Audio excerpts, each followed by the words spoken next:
ওসমান হাদি ভাইয়ের কথাগুলো শুনে একদমই বুক ফেটে যায়। সবাই শুনে আসবে। বিএনপি আপনারা তো আসলে কিভাবে জেনজি আপনাদের সাথে একাত্মতা হবে? দেখলাম দুদু দুদু উনি তো ফ্যাসিবাদ বিরোধী আন্দোলনের নেতা। তিনি বললেন বিএনপির যত কর্মী আছে প্রস্রাব কইরা দিলে নাকি সব ভাইসে যাবে। এই অন্য অন্য আপনাকে বিনীত অনুরোধ করি, গত 16 বছর আপনার প্রস্রাব করতে নিষেধ করছে কেডা? মানে গত 16 বছর আপনি প্রস্রাব করেন নাই কেন? আল্লাহর রাস্তায় বলেন। মানে আবারও বিএনপি কে বলে, জামাত ইসলামী বলে মুরব্বীদের মুখে টেপ মারেন, পিছনে বসাই রাখেন। এই আন্দোলনে যত শহীদ হয়েছে, যত যোদ্ধা, তাদের গ্রুপ, এইজ গ্রুপ 21 থেকে 35, বিএনপি জামাত ইসলামী সকলে আপনারা তরুণদেরকে সামনে আনেন। এই মুরব্বীদের কি কথা বলে দেখেন, বলে প্রস্রাব করলে ভেসে যাবে। এটা আওয়ামী লীগ তো বললে আমরা জিভে ছেড়ে ফেলতাম, এখন তো আওয়ামী লীগের চেয়ে উনি কি কথা বললো। তা আপনার একটা কথা বলি, এত প্রস্রাব যখন পেটে নেই 16 বছর রয়েছেন, 28 অক্টোবর 2023 পল্টনের সামনে যখন সমাবেশ হয়েছে পারতে পারে নাই, তার আগে বুড়া নেতৃবৃন্দ মুহুর্মুহু কইরে পালাইলেন। আমরা বিএনপির কর্মী না, তবু 1 ঘন্টা সেখানে স্টেজের সামনে দাঁড়াইছিলাম, কোন একজন মাঝারি মানের নেতাও আসে কিনা আমরা প্রতিরোধ গড়ে তুলবো। একজনও পারেন নাই। যত লাখ লোক আসছে, প্রস্রাব করলে তো আওয়ামী লীগ ভাইসে যাবে, তখন প্রস্রাব চাইবে কোথায় রাখছেন? মাথায় উঠেই রাখছেন। ফাজলামি কথাবার্তা বলেন। বিএনপির ব্যাপারে আমাদের কথা না। এবার আসেন এনসিপি। এনসিপির 3টে অপরাধ। নাম্বার 1, সে জুলাইকে কুক্ষিগত করেছে। ঠিক 71-এ মুক্তিযুদ্ধ যেভাবে আওয়ামী লীগ কুক্ষিগত করেছে, এনসিপি জুলাইকে কুক্ষিগত করেছে। মুক্তিযুদ্ধ করেছে সবাই, আপামর, কৃষক, শ্রমিক, জনতা, জনযুদ্ধ। আওয়ামী লীগ এসে বললো আমি যুদ্ধের মালিক, সাথে দিল্লি সংবিধান লিখে দিল দিল্লি, এখানে আর একটা বাকশাল কায়েম করে এটা আওয়ামী লীগের গঠনতন্ত্র তারা বানাই ফেললো। জুলাইকে কুক্ষিগত তারা করেছে। এই জুলাইকে কুক্ষিগত করার কারণে তারা দ্বিতীয় যে কাজটা করেছে, অনেকেই তারা দুর্নীতিগ্রস্ত হয়েছে। দেখেন আমাদের কলিজা ছিঁড়ে যায় কথাটা বলতে। আজ থেকে 10 মাস আগে যেই ছেলেটা দেখেছি সারা গায়ে আঘাতের চিহ্ন জুলাইয়ের আন্দোলন করতে গিয়া, সেই সব ছেলে মেয়ে মাত্র 8-10 মাসের মধ্যে কিভাবে কোটি টাকার মালিক হইতে পারে, এই চিন্তা আমাদেরও ঘুম আসে না। 10 মাস তো, আরে রাজনীতি তো আগামী 5 বছরের না, রাজনীতি তো 50 বছরের। কষ্ট করে বসে থাকলে আগামী বাংলাদেশ হয়তো আমাদের, জুলাই যোদ্ধাদের। এখন তারা যে দুর্নীতি করলো, তারা তো এই সরকার পড়ে যাওয়ার সাথে সাথে কেউ যাবে দুবাই, যারা ফ্ল্যাট কিনছে, হাউজিং এ প্রজেক্ট করছে, ওখানে ব্যবসা কিনছে, কেউ যাবে বিদেশ, যারা মাস্টারমাইন্ড হইছে। এই লক্ষ লক্ষ জুলাই জনতা কোথায় যাবে? আমাদেরকে যে তোমরা এই জাহান্নামের মধ্যে ফেলাই দেবা, এর দায় কিন্তু ইতিহাসের কাছে দিতে হবে, আল্লাহর কাছে দিতে হবে। নাম্বার 2, আপনাদেরকে বলতে চাই, এই ঐক্য প্রথমত বিনষ্ট করেছে এনসিপি। এই যে জুলাইয়ের বৃহত্তর ঐক্য, কত মানে মনে করে ফেসবুক একটা আছে, আগেও বলছিলাম যে ফেসবুক অ্যাকাউন্ট সব ডক্টর ইউনূসের কাছে জমা থাকবে। মন চাইলে এই পোস্ট দেয়, আধা ঘন্টা পর ডিলিট দেয়, এরপর 3 ঘন্টা পরে হিসাবে দুঃখ প্রকাশ করে।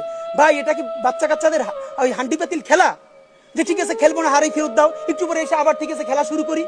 বাবা তুমি যদি ইমোশনাল হও, তোমার যদি কবি সাহিত্যিক আর্টিস্টিক সেন্সটা বেশি থাকে, তুমি যদি অভিমানী বালক হও, তাহলে তুমি নাটক করবা, সিনেমা করবা, থিয়েটার করবা, আর্ট কালচার করবা। তোমার উপদেষ্টা হওয়ার মতো সিরিয়াস দায়িত্ব কে নিতে বলছে? আমরা যখন এটা সমালোচনা করলাম, তাদের ভাই বন্ধুরা আমাদেরকে কিয়ামত করে সমালোচনা করলো। তখন বললাম ভাই তিনি বিদেশ চলে যাবেন, যেই সব ছেলে মেয়েরা তোমরা দেশে আসো, তোমরা দেশে থাকবা, তোমাদেরকে মানুষ ভালোবাসে। ভাইয়ের রাজনীতি কইরা জনগণের বিরুদ্ধে যাইও না, জনগণের বিপক্ষে গিয়ে ভাইয়ের রাজনীতি করলা। এখন তোমার ভাই তো তওবা করছে, তোমরা তওবা করবা কার কাছে? এই জন্য ইনসাফের উপরে থাকেন, নিজের বিবেকের উপরে থাকেন, বিবেক কোনোদিন বর্গা দিয়েন না। এবং সর্বশেষ, এই যে নিজেদের ক্ষমতাকে কুক্ষিগত করার জন্য বৈষম্য বিরোধী ছাত্র আন্দোলন, সারা বাংলাদেশের যে ফোর্স ছিল সেটাকে নাই করে দেওয়া হলো। এই যে আপনার আজকে এনসিপি, তারা যদি বৈষম্য বিরোধী ছাত্র আন্দোলনটাকে আরো 6 মাসও টিকেই রাখতো, এই বৈশার পক্ষে দাঁড়াই আমরা আওয়ামী লীগ নিষিদ্ধ করতে পারতাম, জুলাইয়ের ঘোষণাপত্র দিতে পারতাম। কারণ এখানে ছাত্র দল ছিল, শিবির ছিল, সবাই মিলে ছিল। তো নিজের ক্ষমতাকে কুক্ষিগত করার জন্য কি করলা? কতক্ষণ শাহবাগের পক্ষে গেলা, বিপক্ষে গেলা, জামাত, হেফাজত, ইসলামপন্থীদের গাইলাইলা, আবার সরি বললা। দেখেন কি আফসোস, আজ থেকে 4 মাস আগে তাদের কি ক্রেজ ছিল, এখন তারা পোস্ত দূরের কথা, রাস্তায় এসে দাঁড়াইলে অর্গানিক 100 লোক পায় না। এই যে তোমাদের সাথে 100 লোক নাই, এটা তো আমাদের জন্য আনন্দদায়ক না, এটা দুঃখ। জুলাই হেরে যাচ্ছে, সুতরাং এনসিপি কে এই দায় নিতে হবে। সর্বশেষ আমাদের প্রস্তাবনা বলি, এতক্ষণ সবাইকে বকাঝকা করলাম, সবাইকে বললাম কার কি দায় হয়েছে, কিন্তু জুলাইকে হেরে যেতে দিয়ে যাবে না। আপনাদেরকে একটা কথা বলি, এইবার যদি জুলাই হেরে যায়, আগামী 100 বছর এই দায় বাংলাদেশের জনপদকে বয়ে বেড়াতে হবে। অগণিত মানুষ গুম হবে, খুন হবে, দুনিয়ায় নিউজ করার মতো কেউ থাকবে না। যেই সাংবাদিক বন্ধুরা এই নিউজটা পর্যন্ত করবে, সে মরে গেলে তাকে নিউজ করারও কেউ বাংলাদেশে ঠিক থাকবে না। সুতরাং প্রশ্ন হলো, বাংলাদেশ বেঁচে থাকবে কি থাকবে না? জুলাই বেঁচে থাকলে বাংলাদেশ থাকবে, জুলাই না থাকলে বাংলাদেশ থাকবে না। এই পক্ষে দাঁড়াইতে গিয়ে যদি এনসিপি তো গণকে এনসিপি নিয়ে কথা বলে কোনো লাভ নেই। যদি আমাদেরকে বিএনপির বিরুদ্ধে দাঁড়াইতে হয়, জামাতের বিরুদ্ধে দাঁড়াইতে হয়, আমরা সমস্ত জুলাই জনতা নিয়ে আবার মাঠে নামবো। কিন্তু সাবধান, দিল্লিকে নতুন করে আমরা ফিরে আসতে দিব না।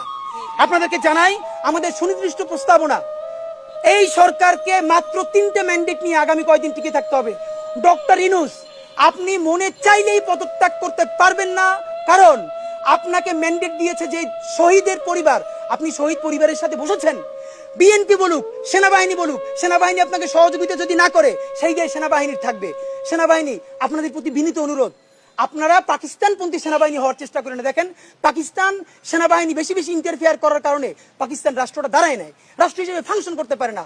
আপনারা আল্লাহর ওয়াস্তে আপনারা ইনস্টিটিউশন ডেভেলপ করেন, আপনারা পৃথিবীর প্রফেশনাল শ্রেষ্ঠ আর্মি হন, কিন্তু আপনারা রাজনৈতিক স্টেক নেওয়ার চেষ্টা করেন না। ডক্টর ইউনূস সাহেব, আপনার কোনো এখতিয়ারই নাই পদত্যাগ করার, কারণ আপনাকে বসিয়েছে 1500-র অধিক শহীদ পরিবার, আপনাকে বসিয়েছে অগণিত অন্ধ পঙ্গু জুলাই যোদ্ধারা। সুতরাং আপনাকে বসিয়েছে যারা, আপনাকে ছাড়তেও বলবে তারা, আর কেউ আপনাকে ছাড়ার এখতিয়ার নাই। বাংলাদেশে শুধু আপনাকে গার্ডিয়ান মেনে আমরা এই পর্যন্ত রাজপথে পড়ে আছি। আপনি বিদেশ চলে যাবেন, আমরা যাব কোথায়?